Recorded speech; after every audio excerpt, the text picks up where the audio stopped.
Hello everyone. So in this demo video, I wanted to demonstrate important concept of programming, which is pointer, and it's very much used in almost all programming language. And it's one of the most important topic that defines if you know a programming language well and you understand it, how it behaves in real life, or how it behaves with the computer, how it behaves with how it interacts with the computer, uh, underlying computer system that you're using it for. So this uh, introduction of, let's say, a demo video will be in Go programming language, and you can see this screen consists of it's basically a web-based online execution, code execution. So whenever you come and learn from me, I will be guiding you how to learn this language on this platform and how it is useful. So before uh, going further, I can just give you a little overview of this platform. On the left side, you have the files. On the right side, you have the shell, which interacts with these files. And if you want to test, you can just go in shell, create a directory, and on the left side, you can see there is a folder name ABCD. So this is a Linux based that demonstrates, that makes it interact. On the left side, you can see the file. So going back, in this, as I have mentioned, we will be talking about pointers, and I will be writing code from scratch. So as a basic framework of a main package of Python, Golang, uh, it starts with defining the package name in which you're coding. So we will keep this package or this source code as the main package, and we are going to import FFD. Now, the most important and fundamental part is the function name, and this is the framework of anytime you want to code in Go, you have to use similar framework. If you're trying to develop your own package, you might have to change the function name, or you might define without the function name. Please note, in Go programming language, there is only one main function and there is only one main package. There cannot be two main package and two main functions within the directory. So what we will start is defining pointer. Now, to understand the importance and the use of pointers, we must understand why it came into existence. Let's not go into the detail or specifics of it, but in general, I can give you an overview that back in time when programming languages started, they started with machine code. And we have to be very conscious of the machine code then developed towards assembly language slowly, and then there were a variety of languages that came into effect. But assembly language was more of working with registers, so they had to get the address of it. They had to find out some way so that you can get to the address of that memory and attach value to that register and then swap variables and perform your actions. Since then, all the programming language have tried implementing or almost have implemented the pointer concept. Some programming language performs this as hidden method, such as in Python, but while other programming language, let's say C, C++, and Golang, explicitly performs or defines this, how to use them or how to use a pointer. Now, what is the importance of using pointers? Whenever you use a pointer, understand that you are making the change in the memory address. So suppose that this is my stack of memory of database, okay, and this is being referenced by a variable. Now, when you use pointer, you're referencing to this block of your memory, not the variable. So whenever you use pointer and you reference to the block of memory and you perform some changes. So all the variables that are referencing to this stack of memory or the block of memory in your RAM or ROM they will be changed as well. But if you do not use pointers, any change in the variable in itself will not bring change in the other variables. Why? Because the implicit implementation of without pointer is basically performing the copy of that data. What do I mean? Suppose that you did a copy, or let's say you just passed the variable of a equals to, do not consider this as a syntactically correct, but just to give an example, if you try to give or copy the data of A to C, so this is more of a copy performance, copy command. And whenever you perform any change to C, it will not give any effect to A because it's a copy.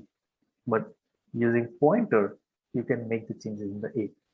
Where it is useful, suppose that you have a bank system and you want to perform a task of, let's say, knowing your balance. So knowing your balance doesn't have to change the balance. In that, you can perform the copy. You can get the data as a copy. But when you want to add a new balance, let's say when you are performing adding, you're giving your cash or putting the cash inside the ATM machine, that's basically changing the value. So the bank, the cash gets deposited at the ATM there itself, but the data is updated in the database. And that is where the pointer reference comes in. When you use pointers, you can change the actual value. Where else can we use that? In the transaction. What do I mean by transaction is because it is that transaction is when you're transferring from one account to another account. So that transfer should take simultaneously, and it should be deducting from your account plus adding to someone else's account. So there you can use pointer instead of copy, because if you use copy, it will not reflect the change in your account number, but it might change change in the other's account number if they're using pointer correctly. Sometimes you might have also seen that although it could be with any error type, but you might have seen a similar case wherein the balance has got deducted, but someone else has not received the balance, and they might take some time. So it could be made because of network issue or anything, but you can hypothetically understand that this could be a problem if other bank is not using pointer, but your bank is smart enough to use pointer reference. How do we use that? So in this demo video, I'm gonna explain you a very basic example. So suppose that I have a value 4, and understand that whenever you are defining a variable, it is taken care by the memory. So it's holded by some memory space. So you have a equals to 4, and it is residing in some address. And if you want to print out, let's see if we can print out the address of this a.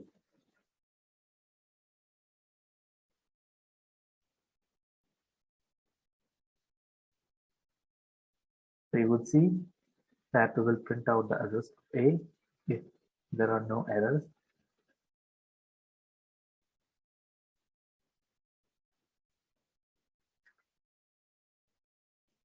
And what we are going to see in the next is, instead of just printing out this address on the right side, we will try to assign this address to a new variable. Suppose that it's b. And instead of passing a value, I'm passing the address of it. How does that make the change? Now, if I want to print the address of it, b, and if I want to print out the value of it, I will use pointer. Now, you can just calm down, and then I will explain what it is I'm using here. And you can see on the right side,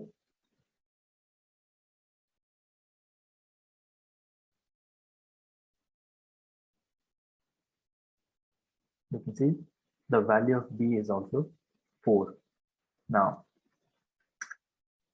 it has stored it somewhere in another address, but it is also referencing to a memory address. So the same location of 4 basically where it is resided. Now,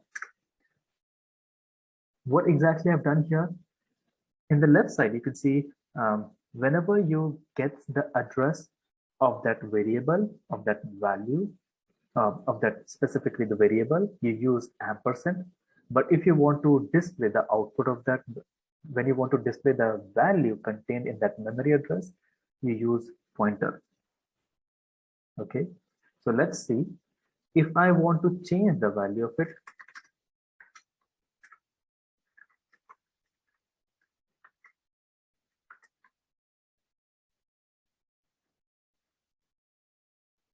And what we have done is we have changed the value of D as 5, but it should make the change in the original data, which is A, where A is referencing. So if I want to print out A value, it should make the changes. You can see. Had I not used pointer or just referenced it, let's use another variable called C,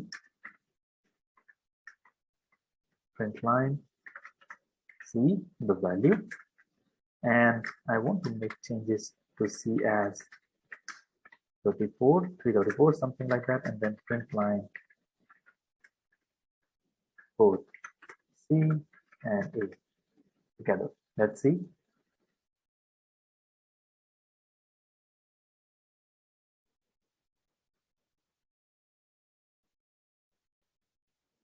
Now, this is just a basic example of pointer reference. And of course, you can use pointer in functions. You can use pointer with structures. You can use pointer reference to structure along with functions, which is called as methods. And you can create a very good model of your program and make your code look better. So I hope you find it useful to understand the pointer reference in Golang. And surely if you require some more learning about Golang, feel free to contact me on my email, Sharik, ahm@khan@gmail.com. So just for sure, I can write it. It's Sharik, ahm.khan@gmail.com. Okay, so see you in the next video. Thank you.